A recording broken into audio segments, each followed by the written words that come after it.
बहुत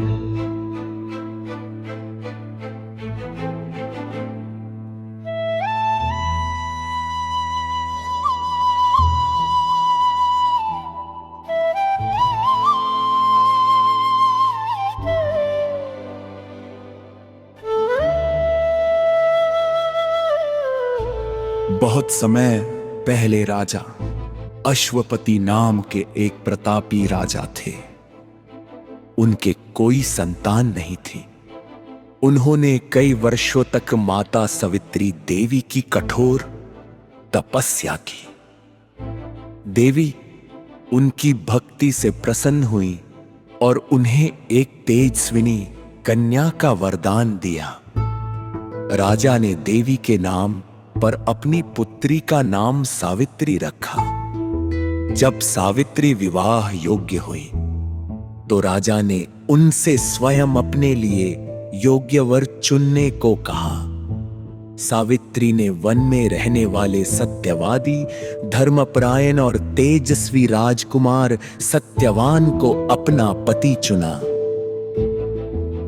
जब देवर्षि नारद को यह बात ज्ञात हुई तो उन्होंने राजा अश्वपति से कहा कि सत्यवान सभी गुणों से युक्त है, परंतु उनकी आयु बहुत कम है और विवाह के ठीक 1 वर्ष बाद उनकी मृत्यु निश्चित है। ये सुनकर राजा बहुत चिंतित हुए और उन्होंने सावित्री को अपना निर्णय बदलने के लिए समझाया, किंतु सावित्री ने दृढ़ निश्चय के साथ कहा कि भारतीय नारी केवल एक बार ही पति का वर्ण करती है, इसलिए वह सत्यवान से ही विवाह करेंगी।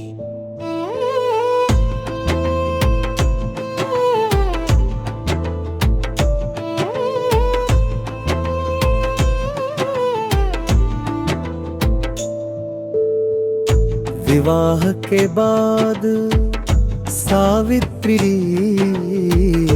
अपने सास ससुर की सेवा में लग गई। समय बीतता गया और वो दिन भी आ गया जिस दिन सत्यवान की आयु पूर्ण होने वाली थी।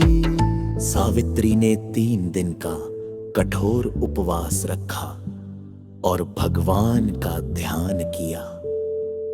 निर्धारित दिन सत्यवान लकड़ी काटने के लिए जंगल गए। सावित्री भी उनके साथ गई। जंगल में कार्य करते समय सत्यवान के सिर में तेज पीड़ा हुई। वे सावित्री की गोद में सिर रखकर लेट गए और उसी समय उनके प्राण निकल गए। तभी यमराज वहां प्रकट हुए और सत्यवान के प्राण लेकर दक्षिण दिशा की ओर चल पड़े। सावित्री भी उनके पीछे पीछे चलने लगी।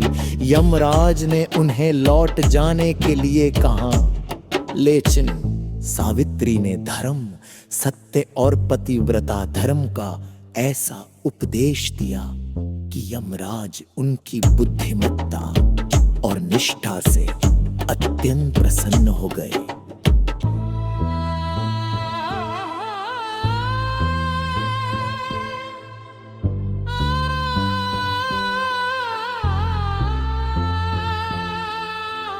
यमराज ने सावित्री से वर मांगने को कहा। सावित्री ने पहले वर में अपने अंधे सास ससुर की नेत्र ज्योति और उनका खोया हुआ राज वापस मांगा। यमराज ने तथास्तु कहा। दूसरे वर में उन्होंने अपने पिता राजा अश्वपति के लिए 100 पुत्रों का वरदान मांगा। यमराज ने यह वर भी दे दिया। तीसरे वर में सावित्री ने स्वयं के लिए सत्यवान से 100 पुत्रों की माता बनने का वरदान मांगा। यमराज ने यह वर भी प्रदान कर दिया। कुछ दूर जाने के बाद यमराज को ध्यान आते बिना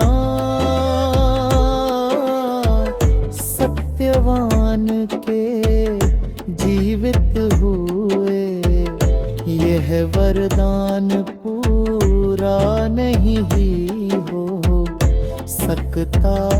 में भूल समझ कर वे सावित्री की अद्भुत पतिव्रता शक्ति से अत्यंत प्रसन्न हुए और उन्होंने सत्यवान के प्राण वापस लौटा दिए। सत्यवान जीवित हो उठे। इसके बाद उनके सास ससुर की आंखों की रोशनी लौट आई। उनका राज्य भी वापस मिल गया और राजा अश्वपति को भी पुत्र प्राप्त हुए।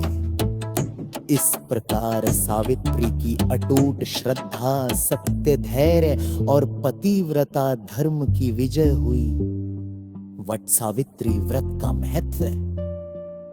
बरगद का वृक्ष दीर्घायु, स्थिरता और अखंड सौभाग्य का प्रतीक माना जाता है। इस दिन विवाहित महिलाएं वट वृक्ष की पूजा करती हैं, उसकी परिक्रमा कर सूत बांधती हैं और सावित्री सत्यवान की कथा सुनती या पढ़ती है। ये व्रत पति की दीर्घायु, सुख समृद्धि और अखंड सौभाग्य की कामना के लिए किया जाता है। वट सावित्री